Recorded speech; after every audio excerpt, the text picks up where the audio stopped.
Let me welcome on board Kenneth Andrade and figure out from him as to what he's making of the market right now.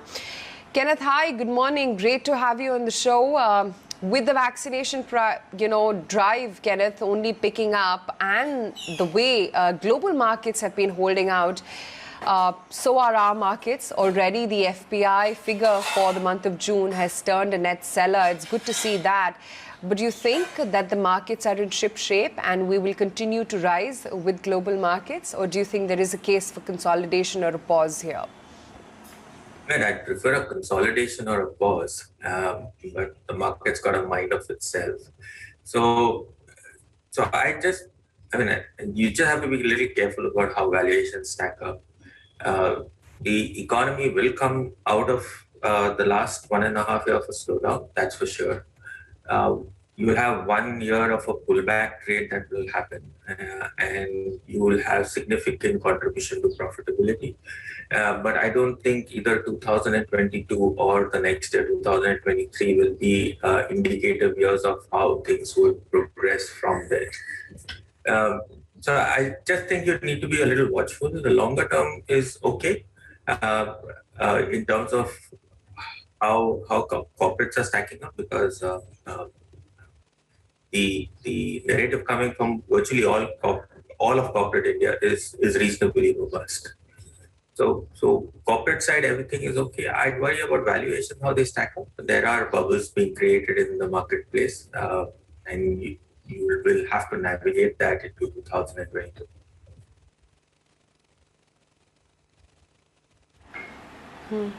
Even when it comes to valuations, Kenneth, the street is pretty divided. For instance, about a fortnight back, when you had that big scare come in on metals and whether the prices are, whether the super cycle, so to speak, is going to continue or not, and the valuations are reaching peak. Historically as well, if you map up, say, for instance, metals, they're still far away from their long-term averages. Is metals that one space where you worry about valuations and whether or not this super cycle is going to continue or not? I think it's contrary to that. There's a lot being said, not just in India, but across the world on the digitization of the economy. I think that's some part of the market which is completely stretched.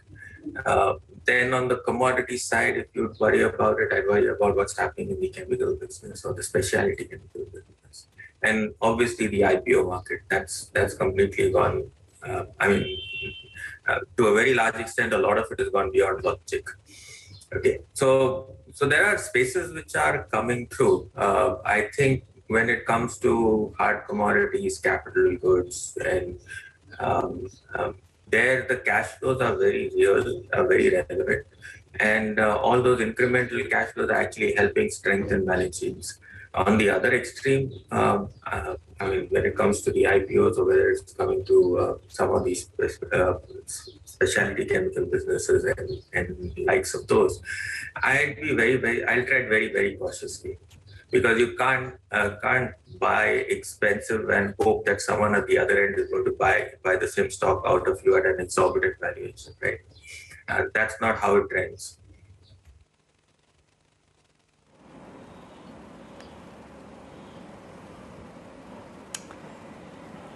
Okay, so Kenneth, our favorite question then, where does one look at a time like this? If bubbles are being created, where do you find value? Where would one invest with an eye to, let's say, the next couple of years? I think the way we put things to work is just look at spaces that have not done anything. Just look at the most unpopular part of the market.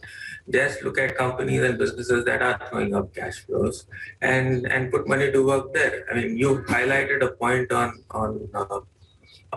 the metal space, and some of the companies out there are making cash flows equivalent to the entire FMCG sector, right? So the profit cycle, the last time I was on the channel, you asked me this is the start of a new profit cycle. Yeah. I definitely think the profit cycle has started, but it's in a very different subset of companies that are there. So take any steel, or take any of the large steel companies that you know of, and just look at the 2020 two numbers that some of these companies will report. And it's larger than the entire profitability of your FMCG sector. Now that's the strength of that business, right? And everything else is insignificant or pales in insignificance to the strength of the cash flows that are there. And you don't need these cash flows to be there in perpetuity. 1 year or 2 years, and it cleans up the balance sheet of all the mistakes you made in the last decade or two. I think that's where I'll be watched. That's where I would look at things. The second thing that comes on the radar is that the real estate market in India hasn't done anything for the last 2 decades, or should I say the last decade and a half.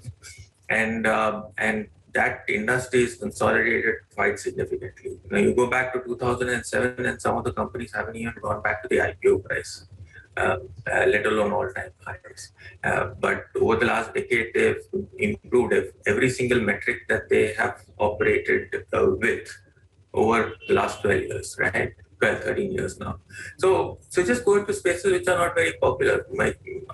I mean, the probability of you coming out in 2022, 23, 24, even if the market cycle corrects, is I think the probability is very high that you'll come through with a fairly great degree, with a fairly nice return profile on your portfolio.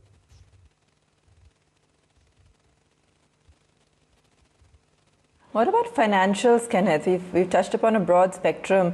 Financials have been a bit of a question mark. There has been a point of view that perhaps those which have been able to tap into the digital trend will, withstand these times better. There's, of course, a shift naturally to the more established private sector names. But the PSUs are also fighting back. So what's the kind of trend you see playing out on the financials going forward? So our sense is that it's going to be a corporate cycle that will revive the marketplace, right? And when I say marketplace, it's effectively the capital markets, and corporate profitability will pull back. Now, corporate profitability will pull back from the very traditional businesses of manufacturing, capital goods, export-driven businesses, and the likes of them.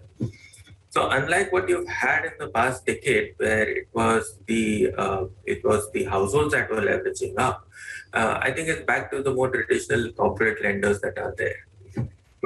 But there are too few of them in the marketplace today. Okay, we probably count 1, 2, maybe the third large corporate lender would be there in the cycle.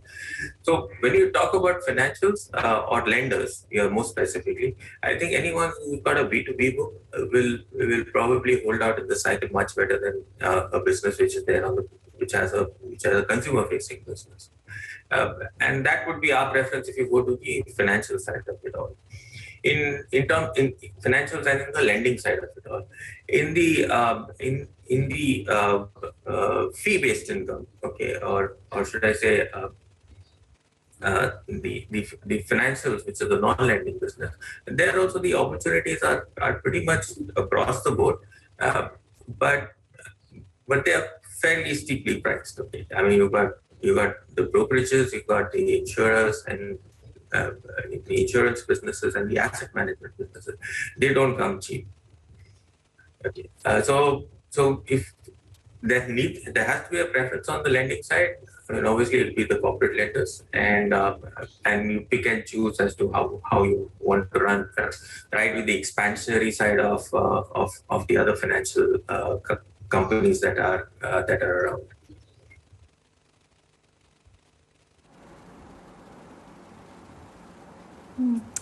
Kenneth, morning. Speaking of companies that don't come cheap, I'm sure the consumer-facing businesses as well fall into the same bracket. You spoke of it briefly, but wondering if you're tilting towards the overall export-facing businesses within this space, and do you continue to maintain a fairly cautious stance on the consumer-facing businesses on the domestic side? So after we've come through on this, after we came through in 2021 and maybe 2022, you'd probably have pockets of opportunities across in in minor markets, okay, and this could be largely urban centric, wherein the per capita incomes are still on the rise, and in some markets they are rising higher than the average inflation which is there. And this is after a long period of time we're seeing urban markets bounce back like this. So urban consumption could be pockets of urban consumption. Okay, it could be a fairly robust way to play the consumer cycle. But here again, I wouldn't say it's going to be a very broad structure that will play out. It's going to be in pockets. It's going to be in places where there is wage inflation, and wage inflation which is higher than the nominal inflation that we're seeing as a country. So I actually look at consumption, but at the end of the day, it's got to be a company or two. It can't be a very broad-based trend that we've seen happening over the last decade.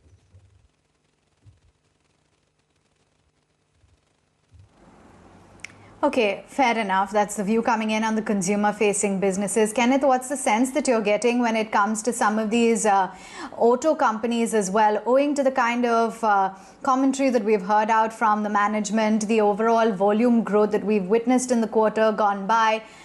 If I were to expand it to auto and auto ancillaries, where does your preference lie here? So in terms of the markets, so I think the narrative that we use going into 2023 or going into the next decade is the market has consolidated quite significantly on the domestic side, right?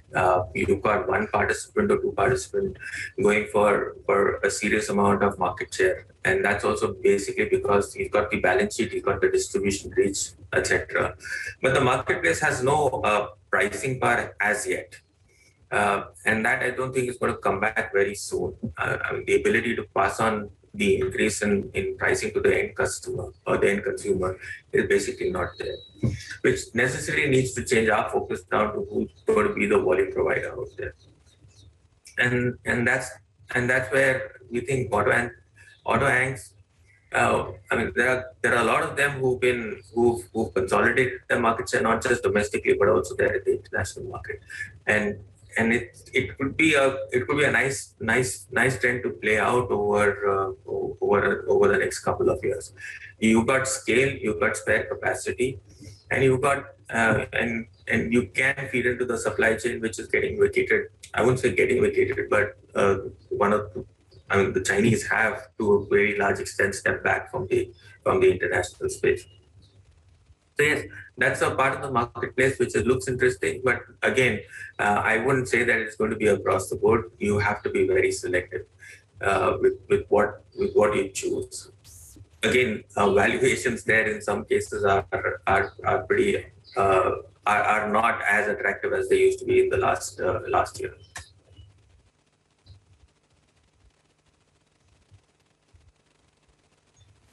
Sure. So outside of the spaces, Kenneth, that you've just already highlighted, where is it that the valuations and the run-up is making you a little uncomfortable and you would want to profit take? So it's going to be a very narrow market, and I can keep talking about valuation, but that's the nature of what we're seeing in the cycle right now. So one place that we're completely absent from is basically the IPO markets, where everything seems to be out of whack completely. Second is the digital infrastructure side of the marketplace. That's another one that we're completely. I won't say we're out of that industry, but we're not adding on to anything that is significantly out there. The chemical business, while the long-term outlook gets better by every passing quarter. I think there's too much of fragmentation taking place immediately. So there's too much of noise in that particular industry, which we will look at it in its second coming, not at this point in time. Places which are okay have done nothing, and we could still justify some part of the market with an opportunity which is out there. I mean, I think tech is obviously got an extremely good runaway if the market holds up for them. In terms of where pharmaceuticals is based, that's another large opportunity, but that's some time away. But it's still fairly attractive to keep on your radar. I think everything that's got to do with commodities, capital goods, our sense is that you're heading into a next profit cycle, you're heading into the next capital cycle, not just in India, but it's probably there across the entire world. And we'll feed into that part of the value chain. Utilities is the other one that even despite the run up that's there, some pockets of opportunity exist out there. I mean, you've got the energy mix actually shifting quite dramatically, and there are a couple of companies which have virtually monopolistic footprints on the ground. So that's another place which we're fairly attracted to, and obviously bulk commodities. I mean, you've got cement, fertilizers, etc. Those cements a little bit stiff, not just stiff in terms of valuation, but Indian cement companies are probably the most expensive in the world right now. So that's the other, and so bulk commodities is the other place, but again, there you'll probably be a little more selective than the other spaces that we talked about earlier.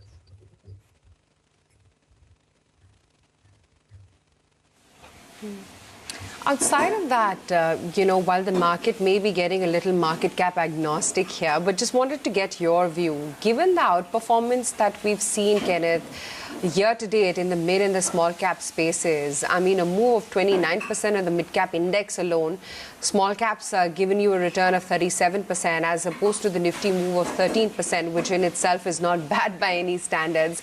But do you sense that the broader market outperformance is here to stay? It's just a reversal to me. My sense is the last 2 years or 2018-19, if you go back to the same chart, I mean, the small caps and the mid caps actually got whacked compared to the larger indices. So it's just a reversal to trend. And if you actually believe in the fact that you've got a new profit cycle getting created, then a lot of these smaller businesses will become large over the next couple of years. So I wouldn't think that it is too much to ask for the small cap indices or the mid cap indices to actually match what the large caps are doing. So you got breadth in the market, but if the market goes into a consolidation phase, I think what will happen over the near term and the medium term is that some of the valuation readjustments within the marketplace will take place. I mean, the higher growth, higher price earning multiple businesses will probably do nothing for some time. Okay, and the smaller businesses or the very traditional businesses that have done nothing for the last couple of years will probably come back, both in terms of profitability and in terms of stock performance. So yes, I don't think it's such a bad place to be. But again, it comes with enough bells and whistles that there has to be a reasonable amount of caution as to what you choose and where you choose going into the near term.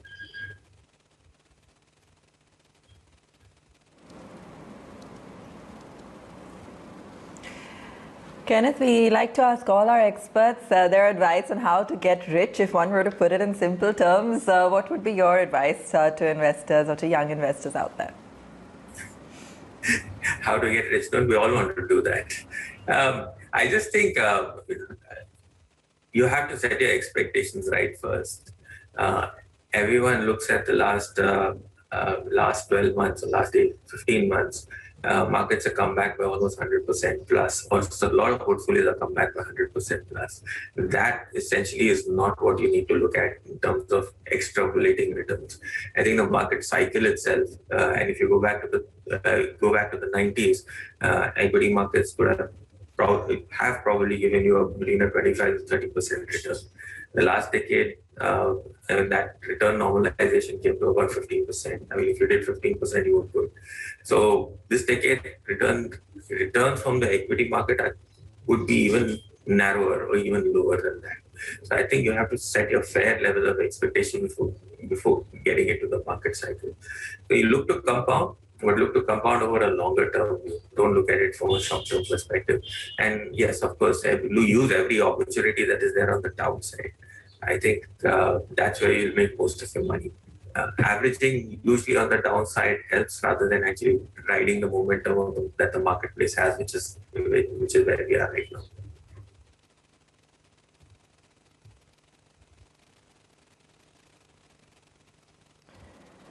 Okay, fair enough. We've touched upon, of course, a whole host of sectors, valuations. If we were to look at some kind of a year-end target, and you may not do targets, Kenneth, but I'm just trying to understand what is a reasonable return expectation given what we saw last year and given the kind of landscape that you've described through the conversation today. This is over what period of time? I mean, if you're looking at a year from this year to next year, I hope the indices remain where they are. Okay, but given the momentum that's there in the cycle, I don't know where we will be next year. But this year seems to be fairly okay. Going into the next couple of quarters of trade, I don't think the macros have any kind, except for the valuation part of it all, which is when markets have never collapsed just because valuations were high. Okay, but this year seems to be pretty okay. And I don't think any governments across the world or any central bankers across the world want a weak asset market for now. Going into 23, when the revival trade happens, or when the economy starts bouncing back, I think you will have earnings to support some of the market capitalizations that are sitting out there. So I think 2022 is okay. 2023 will be slightly a disappointment for anyone who's expecting the momentum to continue out there. So you just have to get. I mean, if you get a double-digit or low double-digit return into the next year, I think you've done a great job. So that's what I expect, at least in the near term. And that doesn't rule out the possibility that you could have a correction correction that could come through. I mean, it could be anything. It could be a second. It could be a third wave. Economy is not bouncing back. Trade not getting back to normalization. Inflation, which seems to be one of the biggest concerns that are there across the world. I think all of those can obviously play a spoil sport.